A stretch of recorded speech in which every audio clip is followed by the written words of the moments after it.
Ngày nang kuina sau bro. Sau ya, kadai di sau ba ngày na? Gai da ngasai chichi ga mama ga chakha ga ngai apu bidab da sau ba. Tum hogal ak pung tok makhai ek ta le me. Pung tok makhai gi view jong. Lai chin gu tha de loi. Ashi sanang dui.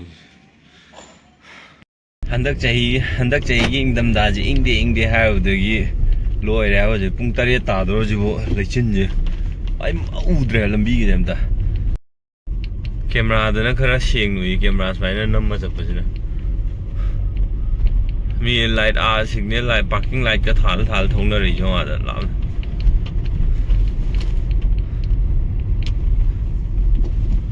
Light thal la thong na re lambi je mam ni na.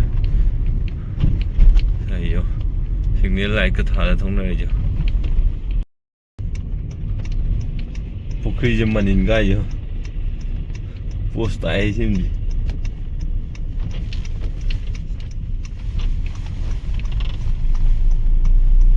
Untuk pungom ne je. Aje.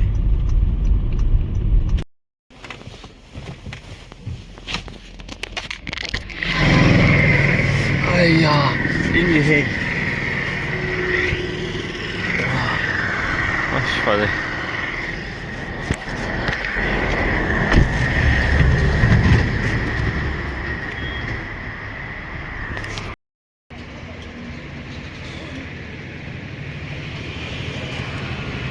Ada lambat ni.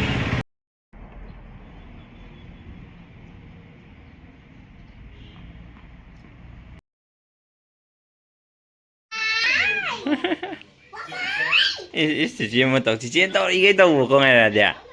Con nè. Chị nó xì bro. Chị đi baby nó xì bro. Không bị rắc rối. Baby nó xì bro. Hàng anh ấy thằng mẹ, chị đi, ai chịu dùng để lấy rồi, ai thằng bom sẽ thốt rồi đó nữa, ai gặp bốc nói xem nào rồi nè, anh ấy, aduga, nung din ayuk ki part chị đi, adum normal rồi, chắc mà này ba, rồi ngay na evening ki part, vậy nên nằm à cái, adu anh em mình nói ngay na day 3 nè, ai continuous tham block tàu cái na, ai na plan tàu cái, mình hôm nay suban mình em nhám. Ma'am, Kain Dental Clinic ki location hangbirak po do Kain Dental Clinic and X-ray harga Google da dum search to da location di thok ne aro si se thamai ban sinam nei kai da leiba aroga kwatham nei rak en ju khangna bo da adu dei la ga sigi DCT Sol Motors na haije DCT Solution je sigi ek thangna na leire sigi building green machu sine sigi makha da ado mo khoi Google Map ki mogi 360 yeng ba abo do adu da di building si di oraga Kain Dental ki signboard ki kam ta theatre bane ba du gi di ko taw do me am khang na ba si green building je si makha da ne me am lengthok piro do ya gi ngai ta sing lem ba khoi Kain Dental Clinic and X-ray da na bio aduga subscriber gi oina offer ju tunga na dum tok jage me am soi den lak piu si maning de le Maruti gi arena ha do aina Genius Kit ki lambi tam ba do mamang video da insurance ki CM aina insurance sibai CM low ka daw ko aro no call le ba si low re low re sina ising asawa hapam ne yam si glass gi yam no ai ba to temperature ising gi kyam sa ge do aro si tha do ne yam ju hong el ba chatruk la ga no khang pi Amazon dei lei ne sina ba no ai si kan angang na makha ji thu gai gre adu black tip na napi adum Kuina chale pungkha am phung ama adum tham gi je dum sha le me si aina ai gi thai ni video da khongang ani karak se khongnang ani lei train hal do adum khoi khongnang je nong na thai ba si da ko somdam thare do som sai tam ga thai ba an main tor ko khongnang ani karak to je so dum oi de khongnang ani karak si khongnang ni saura kan da de ong phaja ni pham si Howzik evening time oire ngai raga mamaga chiche lakpra je khoi lakpa da mamaga chiche ga yawi dudi mama ne chiche ne ngai ra ne khoi mai la e hayeng gi shopping gi hayeng je mama birthday ne ko ꯑꯗꯨꯒꯤ ꯂꯥꯏꯗ ꯈꯨꯔꯝꯅꯕ ꯀꯩꯀꯥ ꯄꯣꯠ ꯆꯩ ꯂꯩꯕꯩ ꯂꯥꯛꯑꯦ ꯃꯈꯣꯏ ꯆꯪꯈ꯭ꯔꯦ ꯑꯩꯈꯣꯏꯅ ꯁꯤꯗꯩ ꯖꯒꯥꯗ ꯉꯥꯏꯍꯧꯔꯤ ꯑꯗꯨꯒ ꯑꯩꯈꯣꯏ ꯍꯧꯖꯤꯛ ꯀꯩꯀꯩ ꯌꯦꯡꯉꯦ ꯑꯥꯄꯇꯥ ꯌꯦꯡꯉꯦ ꯑꯗꯩꯗꯤ ꯗꯅꯤꯌꯥ ꯅꯣꯔꯃꯥ ꯌꯦꯡꯕ ꯀꯣ ꯗꯅꯤꯌꯥ ꯅꯣꯔꯃꯥ ꯌꯦꯡꯉꯦ ꯑꯗꯨ ꯉꯥꯏꯔ ꯏꯕꯥꯅꯤꯁꯤ ꯂꯩꯍꯧꯔꯦ ꯑꯗꯨꯗꯤ ꯑꯩꯈꯣꯏ ꯆꯠꯄ ꯌꯥꯎꯗ꯭ꯔꯦ ꯌꯥꯎꯗꯕꯩ ꯃꯔꯝ ꯑꯃ ꯂꯩ ꯉꯥꯏꯔ ꯄꯣꯇꯤ ꯇꯧꯁꯟꯕ ꯉꯥꯏꯔ ꯅꯪ ꯄꯣꯇꯤ ꯇꯧꯁꯟꯕ꯭ꯔꯥ ꯑꯗꯨꯅ ꯑꯩꯈꯣꯏ ꯁꯤ ꯂꯩꯍꯧꯔꯦ ꯌꯨꯝ ꯄꯥꯎ ꯍꯟꯗ ꯌꯥꯔꯣꯏ ꯀꯅꯥ ꯀꯅꯥꯅꯣ ꯂꯥꯛꯑꯦ ꯇꯨ ꯁꯤ ꯀꯅꯥꯅꯣ ꯂꯥꯛꯏꯁꯦ ꯍꯦꯜꯂꯣ ꯅꯣꯏ ꯀꯩꯀꯩ ꯂꯩꯕ ꯆꯠꯂꯨꯏꯅꯣ ꯀꯩꯀꯩ ꯂꯩꯔꯛꯑꯒꯦ ꯃꯤ ꯈꯪꯉꯝꯃꯣꯏ ꯍꯤꯟꯖꯥꯡ ꯆꯥꯗꯕꯅꯤꯅ ꯅꯪ ꯄꯣꯇꯦꯇꯣ ꯂꯩꯔꯦ ꯑꯗꯩꯗꯤ ꯑꯇꯩꯗꯤ ꯀꯩ ꯌꯥꯎꯈꯤꯒꯦ ꯉꯁꯥꯏ ꯕ꯭ꯔꯣꯀꯣꯂꯤ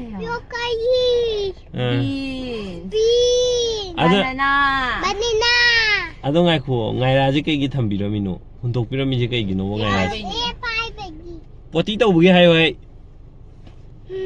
ꯑꯦ ꯍꯥꯏꯕꯒꯤ ꯍꯥꯏꯖꯤꯜꯂꯦꯕ ꯆꯠꯁꯤꯔꯣ ꯑꯗꯨꯗꯤ ꯌꯨꯝꯗ ꯑꯗꯨ ꯉꯥꯏꯔꯗꯤ ꯄꯣꯇꯤ ꯇꯧꯁꯜꯂꯤꯁꯤꯗꯤ ꯀꯃꯥꯏꯅ ꯍꯧꯕꯤ ꯂꯩꯕ ꯆꯠꯇꯣꯏꯅꯣ ꯉꯥꯏꯔ ꯅꯪꯕꯨ ꯍꯧꯕꯤ ꯂꯩꯕ ꯆꯠ ꯌꯥꯒꯗ꯭ꯔꯣ ꯄꯣꯇꯤ ꯇꯧꯁꯜꯂꯒ ꯀꯃꯥꯏꯅ ꯌꯥꯗꯣꯏꯕ ꯌꯨꯝꯗꯅꯦ ꯁꯤꯇꯣꯛꯄꯩ ꯑꯣꯏꯔꯒ ꯍꯥꯎꯕꯤ ꯌꯦꯡꯕ ꯆꯠꯁꯦ ꯑꯗꯨ ꯌꯨꯝ ꯍꯥꯟꯅ ꯆꯠꯂꯁꯤꯀꯣ ꯌꯨꯝ ꯍꯥꯟꯅ ꯆꯠꯁꯦ ꯑꯗꯨꯒ ꯍꯥꯎꯕꯤ ꯌꯦꯡꯕ ꯆꯠꯁꯦ ꯑꯣꯀꯦ ꯑꯩꯈꯣꯏꯅ ꯍꯧꯖꯤꯛ ꯀꯩꯊꯦꯜ ꯀꯥꯔꯣꯏꯗꯣ ꯁꯤꯒꯤ ꯏꯃꯥ ꯀꯩꯊꯦꯜꯁꯤꯗꯅꯦꯕꯀꯣ ꯑꯗꯨꯗꯩ ꯊꯣꯛꯂꯛꯑꯦ ꯑꯗꯨ ꯍꯦꯛ ꯑꯣꯄꯣꯖꯤꯠꯇ ꯑꯃꯨꯛ ꯑꯩꯈꯣꯏꯒꯤ ꯗꯤꯄꯥꯔꯠꯃꯦꯟꯇꯦꯜ ꯁ꯭ꯇꯣꯔꯒꯤ ꯒ꯭ꯔꯣꯁꯔꯤ ꯁ꯭ꯇꯣꯔ ꯃꯌꯥꯝ ꯂꯩꯌꯦꯕ ꯄꯔꯦꯡ ꯑꯃ ꯂꯩꯌꯦꯕ ꯑꯗꯨꯗ ꯑꯃꯨꯛ ꯂꯥꯛꯑꯦ ꯑꯩꯈꯣꯏꯗꯤ ꯁꯤꯗ ꯂꯩꯍꯧꯔꯅꯤꯌꯦ ꯅꯪꯅ ꯄꯣꯇꯤ ꯇꯧꯁꯜꯂꯕꯅꯤ ꯑꯩꯈꯣꯏꯗꯤ ꯗꯅꯤꯌꯥ ꯅꯣꯔꯃꯥ ꯌꯦꯡꯉ ꯂꯩꯍꯧꯔꯁꯤ ꯃꯄꯤꯁꯦ ꯀꯞꯄꯗꯤ ꯇꯣꯛꯈ꯭ꯔꯕ ꯌꯦꯡꯉꯁꯤ ꯗꯥꯅꯤꯌꯥ ꯑꯦꯟ ꯔꯣꯃꯥ ꯍꯥꯏꯕꯅꯤ ꯗꯥꯌꯥꯅꯥ ꯑꯦꯟ ꯔꯣꯃꯥ ꯍꯥꯏꯕꯁꯦ ꯃꯥꯗꯤ ꯗꯥꯅꯤꯌꯥ ꯑꯦꯟ ꯔꯣꯃꯥ ꯍꯥꯏꯕꯅꯤ ꯗꯥꯌꯥꯅꯥ ꯑꯝꯇ ꯍꯥꯏꯕꯅꯦ ꯍꯩꯕ꯭ꯔꯦꯡꯒꯦ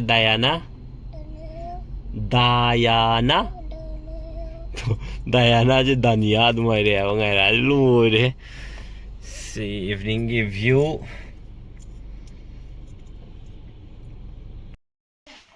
ꯅꯍꯥꯟ ꯂꯣꯏꯁꯟꯈꯤꯕꯗꯣ ꯁꯦꯝ ꯗꯦ ꯑꯦꯕ꯭ꯔꯤ ꯗꯦ ꯑꯃꯨꯛ ꯆꯈꯥꯏꯖꯧꯕ꯭ꯔꯥ ꯆꯤꯆꯦꯅ ꯑꯃꯨꯛ ꯂꯣꯏꯁꯟꯅꯤꯀꯣ ꯆꯈꯥꯏꯕꯁꯦ ꯑꯃꯨꯛ ꯆꯤꯆꯦꯅ ꯂꯣꯏꯁꯟꯗꯣꯏ ꯅꯠꯇ꯭ꯔꯣ ꯚꯦꯔꯤ ꯒꯨꯗ ꯉꯥꯏꯔ ꯅꯪꯗꯤ ꯂꯣꯏꯁꯟꯒꯗ꯭ꯔꯥ ꯂꯣꯏꯁꯟꯅꯤ ꯚꯦꯔꯤ ꯒꯨꯗ ꯑꯗꯨꯗꯤ ꯑꯞꯁ꯭ꯇꯦꯌꯔ ꯆꯠꯂꯁꯤꯀꯣ ꯍꯣꯏ ꯁꯤ ꯑꯃꯨꯛ ꯆꯈꯥꯏꯈꯤꯗꯣꯏꯕꯀꯣ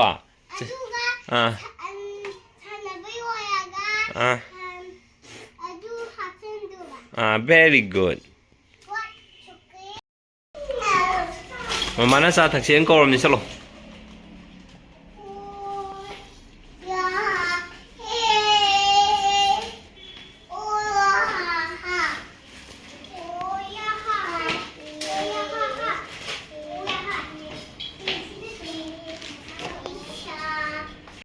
ꯀꯅꯥꯅ ꯀꯛꯈ꯭ꯔꯒꯦ ꯀꯦꯛꯇꯣ ꯍꯦꯄꯤ ꯕꯥꯔꯊꯗꯦꯗꯣ ꯍꯦꯄꯤ ꯕꯥꯔꯊꯗꯦ ꯄ꯭ꯔꯦꯛꯇꯤꯁꯅꯤ ꯀꯩꯅꯣꯁꯤꯅ ꯍꯌꯦꯡꯒꯤ ꯍꯦꯄꯤ ꯕꯥꯔꯊꯗꯦ ꯄ꯭ꯔꯦꯛꯇꯤꯁꯅꯤ ꯏꯁꯩ ꯂꯣꯏꯗ꯭ꯔꯤꯌꯦ ꯀꯩꯅꯣ ꯍꯦꯄꯤ ꯕꯥꯔꯊꯗꯦ ꯇꯨ ꯌꯨꯗ ꯃꯨꯊꯠꯂꯤꯗꯨꯕꯣ ꯍꯦꯄꯤ ꯕꯥꯔꯊꯗꯦ ꯏꯁꯩꯗꯨꯗꯤ ꯂꯣꯏꯕꯧ ꯁꯛꯑꯝꯃꯣꯗꯅ ꯆꯤꯆꯦ ꯀꯣ ꯑꯗꯨꯗꯤ ꯆꯥꯔꯁꯤ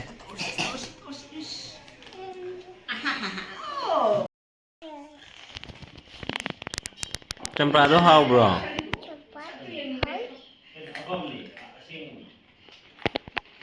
ꯆꯝꯄ꯭ꯔꯥꯁꯦ ꯁꯨꯝꯃ ꯑꯣꯏꯅ ꯆꯥꯈ꯭ꯔꯦ ꯉꯥꯏꯔꯥꯁꯦ ꯍꯥꯎꯕ꯭ꯔꯣ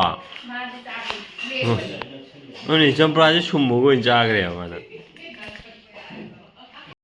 ꯀꯨꯏꯅ ꯁꯥꯎꯕ ꯌꯥꯕ꯭ꯔꯥ ꯌꯥꯗꯕ꯭ꯔꯥ ꯍꯥꯏꯔꯣ ꯉꯥꯏꯔꯥ ꯆꯤꯆꯦ ꯀꯨꯏꯅ ꯁꯥꯎꯕ ꯌꯥꯕ꯭ꯔോ ꯉꯥꯏꯔꯥ ꯅꯪ ꯀꯨꯏꯅ ꯁꯥꯎꯕ꯭ꯔോ ꯁꯥꯎꯋꯦ ꯀꯗꯥꯏꯗ ꯁꯥꯎꯕ ꯉꯥꯏꯔꯥꯅ ꯒꯥꯔꯤꯗ ꯉꯁꯥꯏ ꯆꯤꯆꯦꯒ ꯃꯃꯥꯒ ꯆꯠꯈ꯭ꯔꯒ ꯉꯥꯏꯔ ꯄꯨꯕꯤꯗꯕꯗ ꯁꯥꯎꯕ ꯑꯗꯨ ꯆꯤꯆꯦꯅ ꯀꯨꯏꯅ ꯁꯥꯎꯒꯅꯨ ꯍꯥꯏꯌꯦ ꯁꯥꯎꯕ ꯐꯔꯕꯣ ꯉꯥꯏꯔꯥ ꯃꯃꯥꯒ ꯆꯤꯆꯦꯒ ꯌꯥꯗꯣꯏ ꯄꯣꯠ ꯄꯨꯔꯀꯥꯟꯗꯅꯦ ꯄꯨꯕꯤꯗꯕ ꯀꯥꯔꯗ ꯊꯅꯝꯕ ꯀꯣ ꯑꯗꯨꯗ ꯁꯥꯎꯕ ꯑꯗꯣ ꯍꯧꯖꯤꯛꯇꯤ ꯐꯔꯕꯣ ꯁꯥꯎꯕꯗꯣ ꯍꯧꯖꯤꯛꯇꯤ ꯁꯥꯎꯕꯗꯣ ꯐꯔꯕꯕ ꯐꯔꯣꯗꯅ ꯆꯤꯆꯦꯅ ꯀꯨꯏꯅ ꯁꯥꯎꯕ ꯌꯥꯗꯦ ꯆꯤꯆꯦꯗꯤ ꯇꯨꯝꯃꯦ Cici tummiyo. Aduga. Cici tummiyo tigobe. Aduga. Cici o cici. Cici 온다락 떠래. Cici tumgre nang tumo. Hey, cici 따더래. Ngày ra. Hồ ngày đâu. Nang cici nó tàu cái tàu cici đi dịch tung cái tu. Cici đi tung cái nang tung cái rồi đó.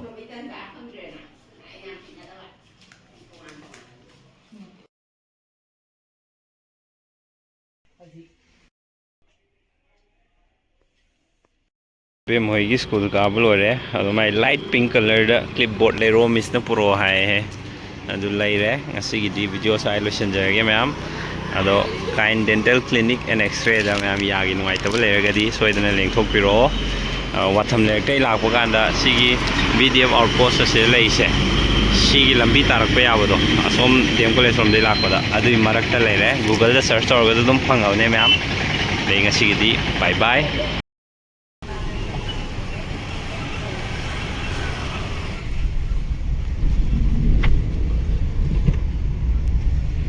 Sina nungdang da imagitial view